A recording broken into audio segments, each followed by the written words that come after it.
La Mishnah nous enseigne que tout le peuple juif, sans exception, va ressusciter. A priori, c'est étonnant, lorsqu'on sait, en ce qui concerne le Gan Eden, le paradis, le monde des âmes, lorsque l'âme quitte le corps après 120 ans et va dans le Gan Eden, il y a des conditions pour pouvoir mériter au Gan Eden. Comme le roi David dit, Miyal Be'ar Hashem, Nekirapayim ou Varlevav, qui va monter dans la montagne de Dieu, faisant référence au Gan Eden. Celui qui a les mains propres, celui qui a un cœur qui est raffiné, il y a des conditions. Et en ce qui concerne la résurrection, on nous dit que tout le monde va la voir. Et la question se renforce lorsqu'on va réfléchir la différence entre le Gan Eden et le monde de la résurrection. Qu'est-ce qui est plus haut?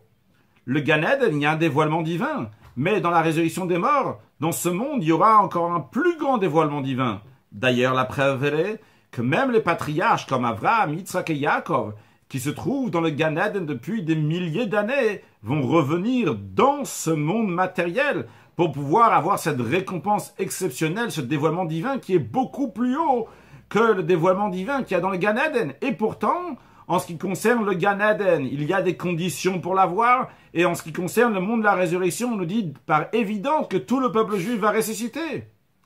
L'explication est la suivante. Nous avons l'étude de la Torah et l'accomplissement des mitzvot. En ce qui se concerne l'étude de la Torah, elle se fait avec la tête qui est liée essentiellement avec l'âme qui étudie. C'est du spirituel que nous avons ici. Par contre, les mitzvot, c'est accomplir des commandements que Dieu nous a donnés à faire ici-bas, sur terre, matériel. Donc nous avons d'un côté la Torah qui est essentiellement spirituelle, et d'un côté les mitzvot, les commandements qui sont essentiellement matériels. Eh bien, en conséquence de la Torah, il y a une récompense qui est le Gan Eden, le paradis pour l'âme. La Torah, c'est spirituel. Donc la récompense, c'est aussi du spirituel pour l'âme. Donc le Gan Eden, c'est en fonction de l'étude de la Torah. Dans l'étude de la Torah, il y a une différence entre un juif et un autre juif. Combien il doit étudier? Celui qui a la possibilité d'étudier toute la journée, il doit étudier toute la journée. Celui qui n'a pas la possibilité, il doit étudier le matin et le soir. Donc chacun en fonction de son niveau. On comprend pourquoi donc au Gan Eden, il y a une différence, il y a une condition entre un juif et un autre juif. Est-ce qu'il mérite ou il ne mérite pas le Gan Eden en fonction de son niveau? Par contre, en ce qui concerne la résurrection des morts, c'est une récompense, c'est-à-dire une conséquence de nos actions.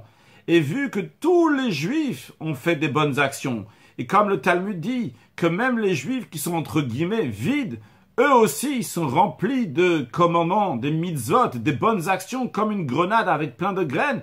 Eux aussi sont remplis de mitzvot. Donc vu que tous les juifs, sans exception, ont accompli des bonnes actions, c'est la raison pour laquelle qu'il n'y a pas de condition pour la résurrection des morts. Puisque tout le monde, sans exception, a fait des mitzvot, donc matériellement, c'est une récompense aussi qui va venir dans ce monde qui est matériel. Et ça, donc, tout le monde va l'avoir très prochainement lors de la venue de Mashiach. Excellente journée.